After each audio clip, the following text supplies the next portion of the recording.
నీటిని సక్రమంగా వినియోగించుకుంటేనే ప్రయోజనం ఉంటుందని ముఖ్యమంత్రి చంద్రబాబు అన్నారు. భవిష్యత్తు తరాలకు ఎలాంటి ఇబ్బంది లేకుండా చూడాల్సిన బాధ్యత మనందరిపై ఉందన్నారు. క్యాప్జెమిని గ్లోబల్ సీఈఓ ఐమాన్ ఎజత్తో మంత్రి లోకేష్ భేటీ అయ్యారు. విశాఖలో క్యాప్జెమిని సంస్థ ఏర్పాటుపై చర్చించారు.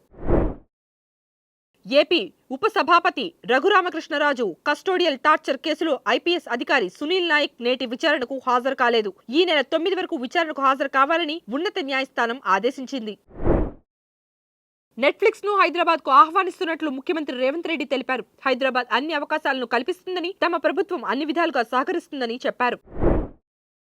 కాళేశ్వరంపై ఏర్పాటు చేసిన జస్టిస్ పీసీ ఘోష్ కమిషన్ నివేదికపై తెలంగాణ హైకోర్టులో విచారణ జరిగింది. కమిషన్ నివేదికను రద్దు చేయాలంటూ కేసీఆర్, హరీష్ రావు, స్మితా సబర్వాల్, ఎస్కే జోషి పిటిషన్లు వేశారు.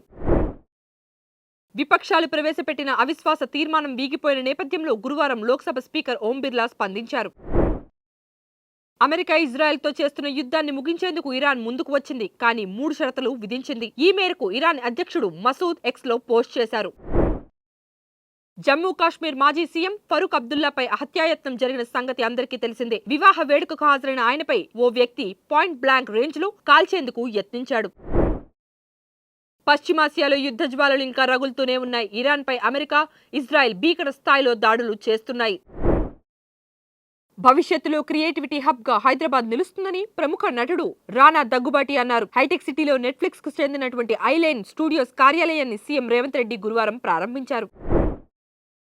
దురంధర్ 2 ది రివెంజ్ మార్చి 19న ఈ సినిమా ప్రపంచ వ్యాప్తంగా విడుదల కానుంది. ఈ నేపథ్యంలో ప్రచారంలో భాగంగా ఇందులో ఆరి ఆరి అంటూ సాగే పాటను విడుదల చేశారు. Please subscribe to the channel and download the Politicos app from the links in the description.